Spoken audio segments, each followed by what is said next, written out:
Hello and thanks for checking in once again with Crossroads here on Big Centre TV. Are you enjoying the selection of episodes we've been bringing you this week? Remember, we're doing our best to bring you every episode that still exists in as close to the original order as possible.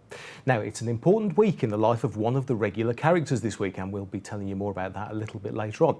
Also on this week's show, we've got a couple of extra little treats for you, which are hopefully going to become regular additions to the show, but we'll keep you in suspense like a good cliffhanger should for a little while longer. Now remember, if you can help fill any of the gaps in the storylines, do let us know. Or if you want to let us know how much you're enjoying Crossroads again, you know where we are. On Facebook and Twitter, just do a search for Big Centre TV.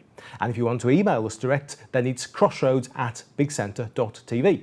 Oh, and if you'd actually like to write us a letter, then you can. Our address is Crossroads Check-in, Big Centre TV, 14A, Lower Hall Lane, Walsall, WS1 1RL. A quick look at a few of the messages we've received now, and Robert Grant has emailed to say, I watch your programme on the original Crossroads with great interest. I was an extra in the 60s in Crossroads. I cannot remember the episode numbers, but I can remember some of the storylines. Number 1, I was the florist at the wedding of Marilyn Gates, Sue Nichols. Number 2, I was the mountaineer who rescued Dr. Maynard when he was injured whilst climbing. I was in several other episodes around the same time. Robert goes on to say, my late mother was in the episode mentioned above at the wedding. My mother was the producer of the local musical comedy society, of which Noel Gordon was a life member. I do hope you can assist me, and I would love to see these episodes again. Robert, thank you so much for your email. That's just the sort of thing we like to hear.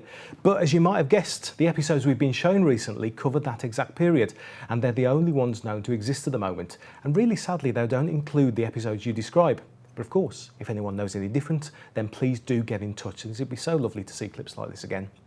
Next, Alan Keeling in Albury has been in touch. He says, during 1981, when I worked at a printing firm in Birmingham's Jewellery Quarter, I was given an order to print A4 and A5 letterheadings for the Crossroads Motel, 500 of each size, on the small offset machine that I then used to operate. 2 weeks later, I saw Meg Richardson, Noel Gordon, handle one of the letterheads that I'd printed recently before. How chuffed I was. I bet you were chuffed. You know, that's something I'm hearing regularly about Crossroads, that they make use of local companies who would then see their products up on the screen. Makes sense, of course, but it still makes you proud, doesn't it? Don't suppose any of those letterheads survived, did they, Alan? And Michael Poynton has sent us a message saying that he's very much enjoying Crossroads. He says, I'm a lifetime fan, loved Meg, Amy, Diane, Vera, Sandy, Jill. Great to see Jane Rossington on Crossroads Check-in. Enjoyed the show very much. Thanks, we're glad you're enjoying the show too, Michael. Keep them coming. Now, Michael's told us about his favourite characters. Why not tell us about yours? Some of the contact details are back on the screen now. Just get in touch. Look us up on social media at Big Centre TV, or you can email crossroads@bigcentre.tv. Oh, and remember the hashtag BCTV Crossroads. That'll help us to find your messages straight away. Our address is Crossroads Check-in, Big Centre TV, 14A, Lower Hall Lane, Walsall, WS1 1RL. Crossroads Check-in, Big Centre TV, 14A, Lower Hall Lane, Walsall, WS1 1RL. OK, still to come in today's show, we've got our regular look back at some of the happenings in your favourite daily serial, and we'll be taking a quick look ahead to some of the things you can expect to see during next week too. And a couple of new things for you this week. A little later on, we'll be checking in with John Drury as he brings us the first in an occasional series of reports looking behind the scenes on Crossroads. This week, he'll be looking at some of the actual locations used in the early years. But first, it's time for our look back at what's been happening recently at the Crossroads Motel.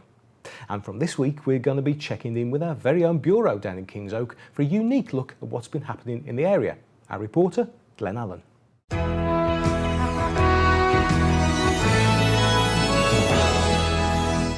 Yes, I need to know everything about Amy Turtle's collection of hats, and I need to know it now. Do you understand me? You'll never work in this business again if you fail me on this. Thanks, Mum. Hello and welcome to Kings Oak Central. Well, there have been quite a lot of things happening over the last few weeks in the area, most of it centering on the Crossroads Motel. Somebody's been in touch to tell us that Marilyn Gates has been accused of actually being Audrey Roberts from the Weatherfield area. Suspicions were first aroused when she was seen flirting with the military. Here, Major, they will be all right, won't they? I mean, when they go overseas. Who? Well, Bill and Eddie, you know, the two that kidnapped me. See, I've grown rather fond of them, in a sisterly kind of way. Oh, don't think you need worry about them too much. They'll have their favourite sergeant to keep an eye on them. Ah, well, thank you very much for bringing me home, Major, and you will keep an eye on them for me, won't you? Well, I'll see what I can do. And look after yourself, too. Goodbye, Major. Goodbye. The second, Sarah Maynard, was seen at a wedding reception. Mr. Jake Fisher, who wishes to remain anonymous,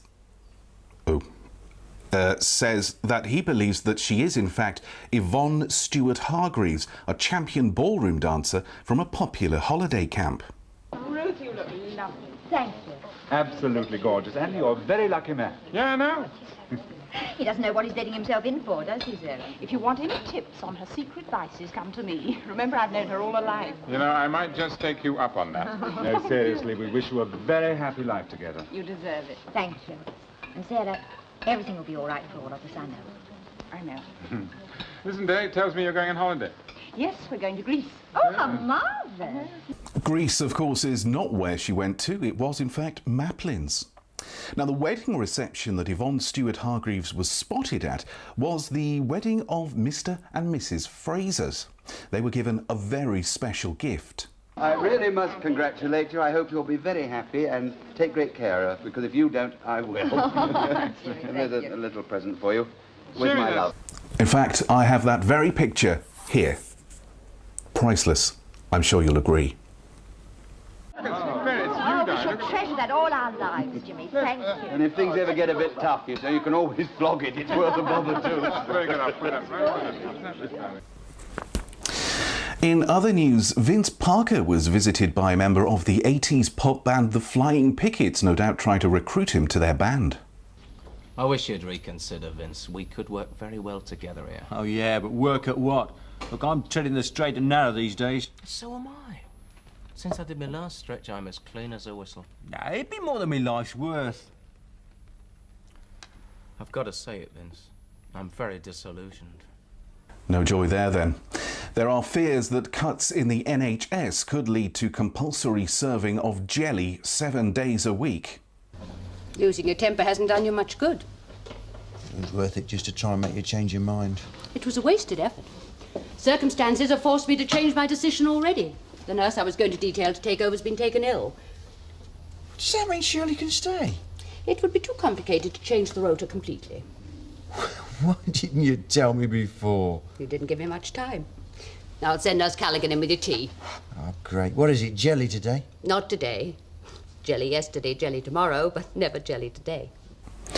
The hunt is on for the identity of a woman terrorising people in the Midlands area with 2 knitting needles and a ball of wool, speaking in a very high-pitched voice. Do you know who she is? Get in touch if you do. Well, it was a beautiful wedding. Most of the Crossroads crowd was there. And Tessa looked lovely. She really did.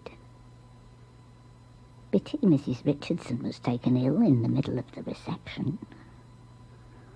Oh, and what do you think? Dr. Maynard knows that Miss Knight, who's been decorating this place. Seems they were at college together. Small world, isn't it?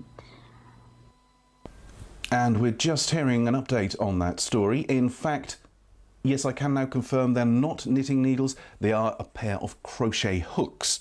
Please keep aware of this woman as she is giving away story details to all and sundry.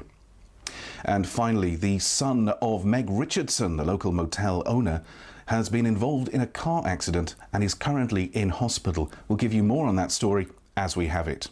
Well, there does seem to be a lot of things happening at this Crossroads motel, so the best way to get to the bottom of things and find out exactly what's going on is to book a room. I think I'll do that now.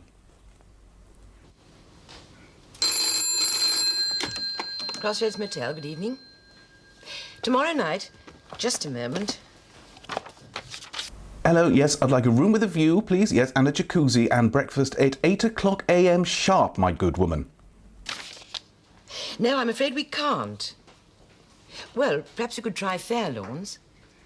Fairlawns, but that's miles away.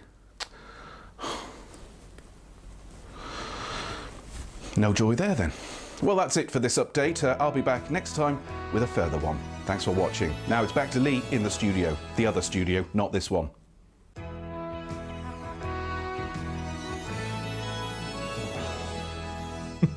Thanks, Glenn. And we'll be looking forward to what's coming up next week in part 2. Right, we're going to take a short break now, but don't go anywhere, because in part 2 we'll be taking a good look ahead to what's coming up on Crossroads during next week. And we'll be looking at some of the actual filming locations Crossroads used in the early years. Oh, and just before we go, quick teaser for you. Can you remember what was the UK #1 when Crossroads began at the start of November 1964? Don't look it up, see if you can guess, and we'll see you after the break.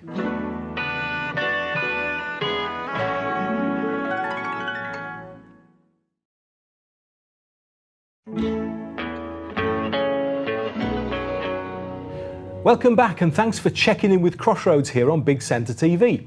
Now, before the break, I asked you what was #1 when Crossroads began at the start of November 1964. Well, I hope you didn't look it up, but it was actually Sandy Shaw singing "There's Always Something There to Remind Me."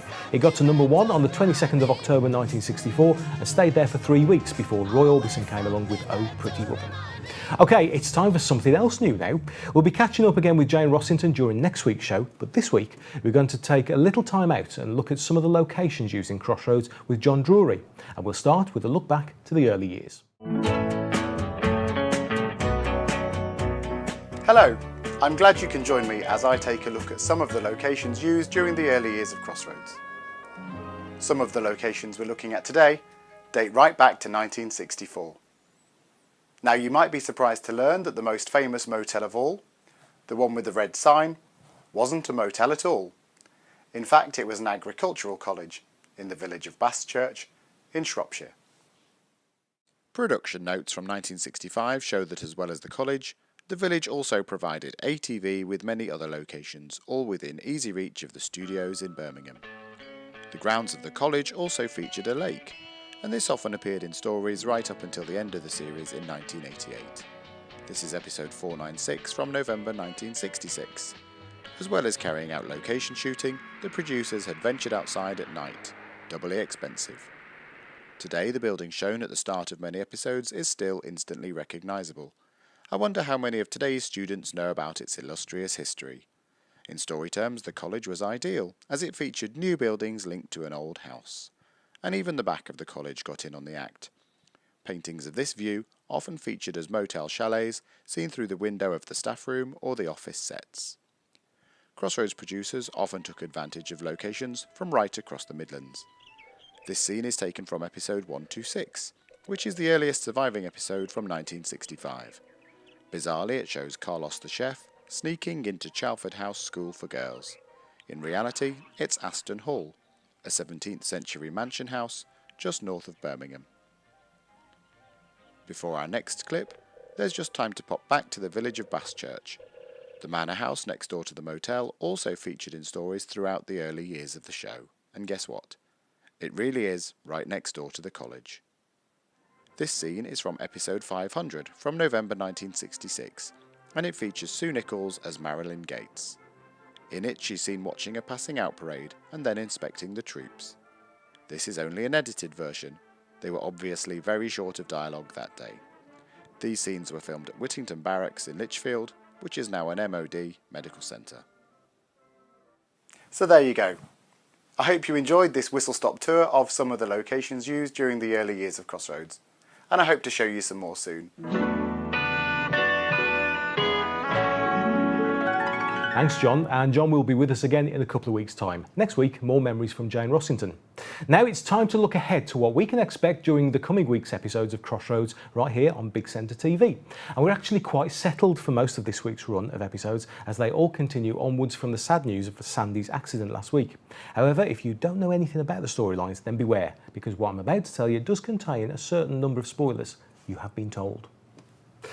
Now, Monday's episode is number 1755 from August 1972. In a moment of closeness with Sheila, Diane confesses that there was nearly a time when she had an abortion. The hospital vigil for Sandy continues as Wilford insists that trouble always comes in threes. Mr. Harvey, and what's wrong with the running horse tonight? I like a change now and then. Two of the best coming up. Tell you the truth, we got fed up of our own company at home, didn't we, Dad? Sheila's off out somewhere and Jill's over the hospital. When I think of that poor young chap lying there. All right, Dad. Just give it a rest. How can I give it a rest? Been thinking of nothing else all day. I only wish there was something I could do to help him. You and Amy Turtle both. It's just what she's been saying. They say it always happens in threes. Don't be daft. Can't get away from it, can you? On Tuesday, we've got episode 1756 from August 1972. Everyone at the motel awaits news about Sandy, and Meg is told that he will never walk again. Timothy Hunter leaves the hospital and is blamed for the accident by Chris. And in this clip, Vince Parker's father turns up at Miss Tatum's shop.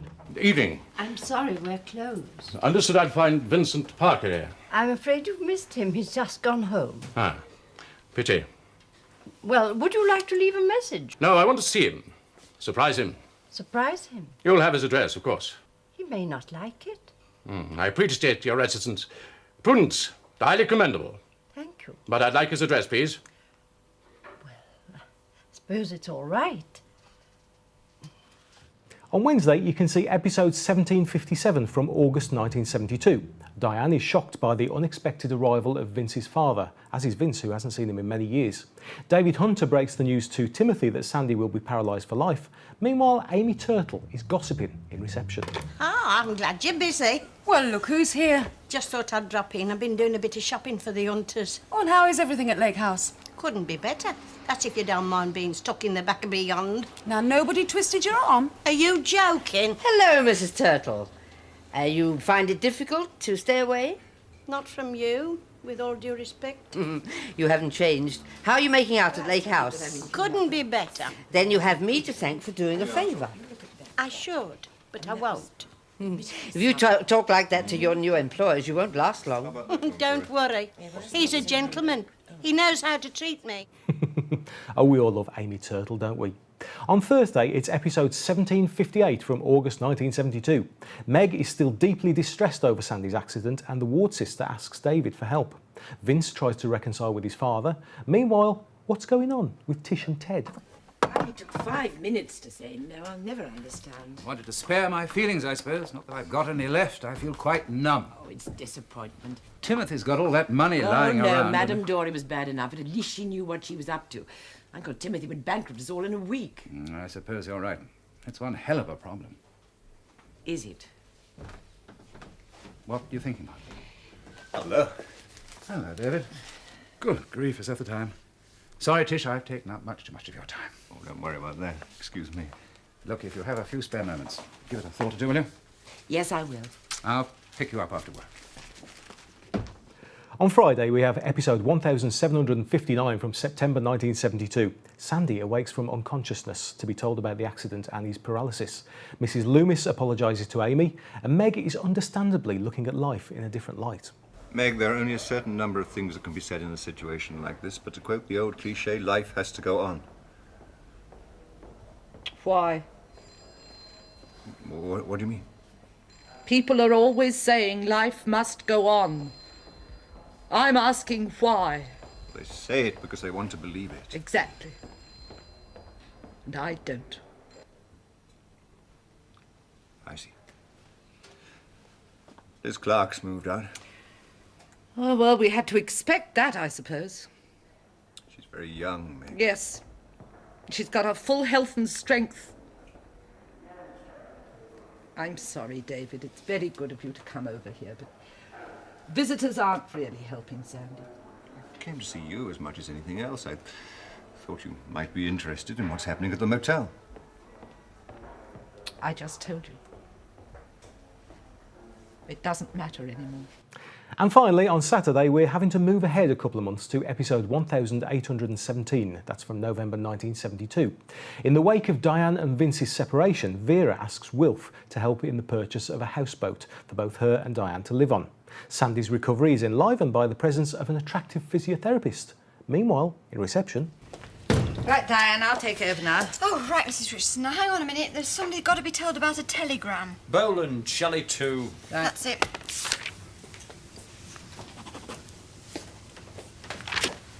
Good evening. Mrs. Cunningham. As ever was. Are you living here? No, I'm staying with friends. I just popped over to have a drink. A large vodka and orange, please. Will you join me? Not just now, thank you. What a pity. Mrs. Richardson. Yes, Mrs. Witten. Mr. Lovejoy wants to know what you want for your dinner. Just a salad, thank you. Oh, is that all? Well, he'll know what I mean. I hope we're not losing our appetite. Well, I'm not. I don't know about you. Everything looks much the same. Yes. I like it, though. Too many changes going on in the world at the moment. I'll agree with you there. So London's being literally pulled to pieces. And I suppose the old's got to make way for the new. So there you go. That's all to come on Crossroads, right here on Big Centre TV every night at 9. Well, we've run out of time on Crossroads check-in again, but I'll be back at the same time next week. So don't forget, if there's something about Crossroads that you'd like to tell us about, maybe you can fill in some of the gaps in the storylines. Maybe you've got some fond memories of some of the episodes we're showing. Tell us who your favourite character is, or even which bits of Crossroads you're looking forward to seeing again. Just get in touch. Look us up on social media at Big Centre TV, or you can email crossroads@bigcentre.tv. Thanks for checking in with Crossroads, and I'll see you again next week.